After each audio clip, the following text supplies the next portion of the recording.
Trump wants to send troops into Chicago to stop crime. This is where you get your news without the bias, just the facts.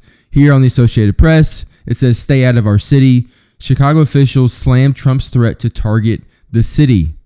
Donald Trump on Friday said Chicago will likely be the next target of his efforts to crack down on crime, homelessness, and illegal immigration. Trump indicated that the Midwestern city could receive similar treatment to what he's done in Washington, D.C., where he has deployed 2,000 troops on the streets. In quotes, I think Chicago will be our next, and then we'll help with New York. As you know, Trump has sent 2,000 troops into Washington, D.C. Now, here's the big debate. The big debate is, can the president directly get involved with cities outside of Washington, D.C.?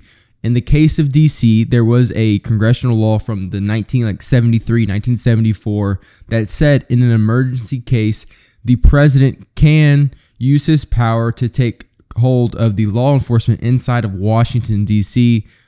D.C. doesn't have a state. It's just sort of there by the federal government. But what about these cities that are under state laws? As you know, the Constitution is really split up between federal laws, the overall federal government laws and their rights, and then the state laws and its rights. And then you don't want to mix those things and respect state rights and respect federal rights. This is a big debate. The comments come as the Pentagon on Friday began ordering troops in Washington to carry arms. Though there have been no overt indications they have faced threats that would require them to carry weapons. Trump has repeatedly described some of the nation's largest cities run by Democrats with black mayors and majority-minority votes as dangerous and filthy. He singled out Chicago on Friday, calling it a mess, and saying residents there are screaming for us to come despite significant decreases in crimes of violence.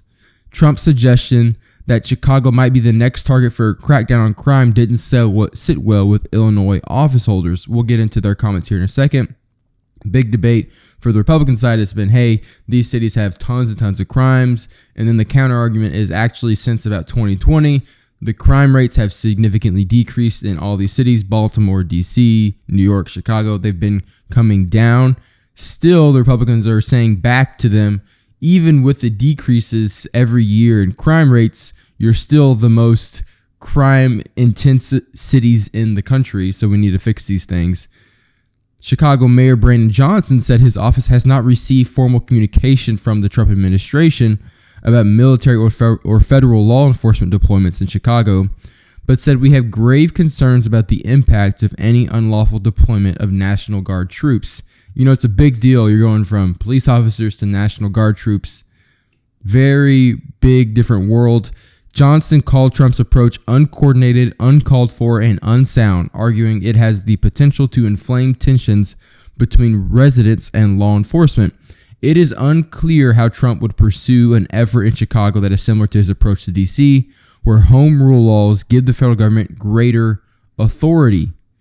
However, the president's eldest son said it might be time to look at a host of cities in the Pacific Northwest. Trump Jr. blamed Democrats for through-the-roof murder rates. Right, so state laws, federal laws. Chicago is under the jurisdiction of Illinois. Illinois is within the United States, but Illinois has its own state rights versus the federal rights. So at what point is the federal leader, the president of the United States, stepping into the state's rights, into the governor of Illinois and into the mayor of Chicago and to the people in that state? At what point is it when you send troops in? At what point does it take out the state's rights? U.S. Senator Dick Durbin of Illinois, the Senate's number 2 Democrat, called Trump's Washington, D.C. strategy political theater. He said Chicago is a beautiful, vibrant city with people from all walks of life and suggested pursuing proven bipartisan solutions toward crime reductions. These unprecedented threats from President Trump are nothing more than a power grab to distract from his disastrous policies. What do you think? Do you think that the president, if it was Trump or if it was another president in the future, do you think that they should be able to take the National Guard in there for emergency cases into these cities? Do you think this is more of a governor, a mayor issue with the state's rights? Do you think it should be respected? What do you think should happen in the situation? And then if this happens in Chicago, how big do you think this is going to get? Do you think it will happen in New York and other places, or will the Supreme Court knock it down? I want to know your opinion. Put your opinion in the comments. Don't forget to like, subscribe, share with a friend. I'll see you next time.